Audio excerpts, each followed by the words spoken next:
Howdy, Rob here from One Piece at a Time Ranch. Back again to say, hey. Me and the little gals out decided we'd pick some berries today. We've already been picking a few.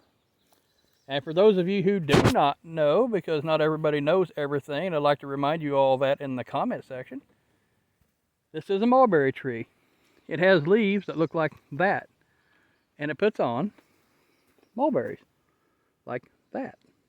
You can pick these. And you can take them and put them in a, you can work them up. You might want to soak the bugs out of them. I don't know, maybe you like the taste of bugs. Me, personally, I think they're frickin' delicious. Anyway, get another one. They'll stain your fingers. But I'm already covered in grease from working on hay equipment, so I don't give a crap. It's frickin' delicious. Look at that. Look at that. That is good. I don't like eating the stems, so I just pull them off. You getting anything good out of them? Yeah, pretty good. Oh man.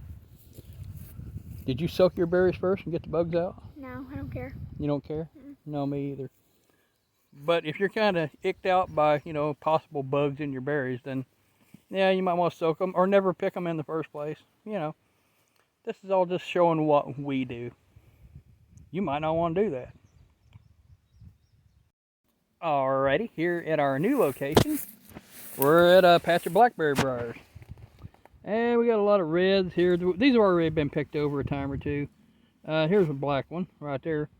Got a little bug on it. Yeah, I didn't want to eat that little green bugger. It was green, it kind of looked like an actual booger. But that right there, my blackberry, I'm gonna pop him in there. That's a good one. You find a good one too? Yeah. But that's a blackberry. They got thorns. If you fall into a blackberry briar while you're picking, you may not ever get out. That's a blackberry, and I know it is because I've always been taught since I was a kid. And it's the way it is, so it's a blackberry.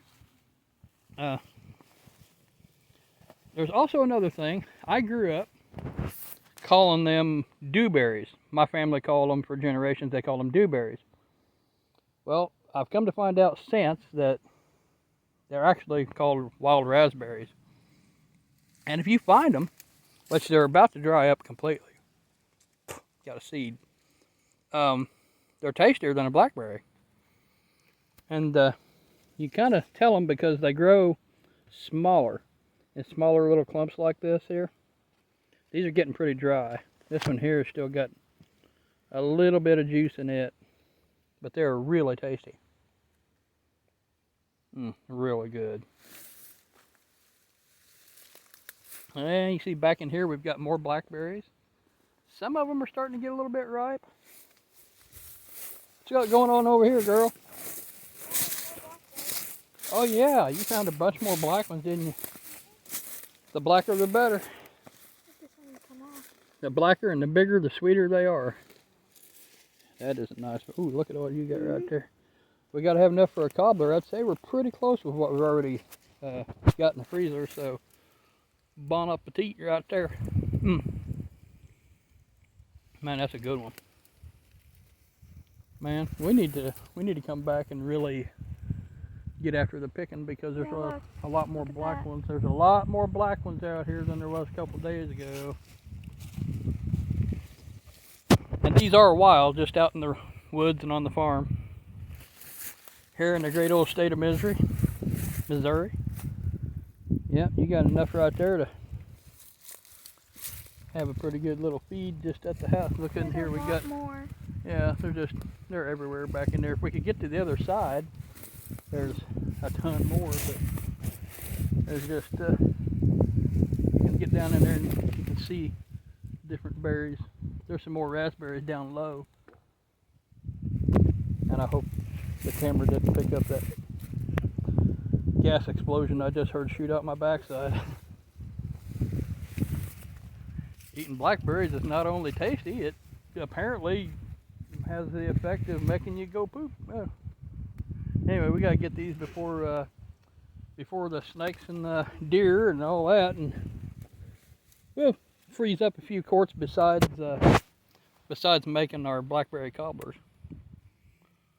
which I look forward to every year. It seems to me, I don't know, maybe you guys let me know, some of you other folks that pick wild berries and stuff. Whenever I was a kid, my grandmother would always have us go out along the roadsides, take 5-gallon buckets with us, ice cream buckets, whatever, feed cans. We get in the back of a pickup, back up along the roadsides, and there would be all sorts of wild berries and wild plums, you know, plum thickets that grew along the roadside. And these little characters here were everywhere. This is a wild grapevine. Now, we've got tame Concord grapevines at the house, but my grandmother made tons and tons and tons of wild grape jelly out of these vines. But I cannot find a wild grapevine anymore that has bunches of grapes on it. Can somebody tell me why that is? I'd like to know. But anyway, you can see it's quite a path of these blackberry briars, and the other side here too. And could somebody please tell me this as well? I think this is what they are. I think they're wild elderberries, but I don't know. The birds have got most of them, but I don't know if that's wild elderberry. I know it's not mulberry because, you know, they grow with this hanging down kind of a thing. A totally different seed head. But this is a tree, you know, it's got a woody stalk to it. And I think that it's elderberry. Now, I had relatives as a young child that loved to make jellies and stuff out of them. But I never was around to know when they went away whenever I was pretty young. And I think that's what they are, but I'm not sure. And are you supposed to wait for those berries to ripen before you make stuff out of them? Or are they ripe green? I don't know. Somebody let me know that. Like and comment and subscribe if you know. I'd love to talk about this stuff. Whether it's wild berries, gooseberries, blackberries, dewberries, wild strawberries, we've got those in our hay ground, or whatever it is. Or if it's native grasses or cattle, whatever it is, I do love to talk about everything, and I'm not shy. Anyway, I really enjoyed talking to you guys. If there's anything I can try to help you with, or you think you might be able to help me with, just put it right in the comments, and I'll be happy to come back. Thank you.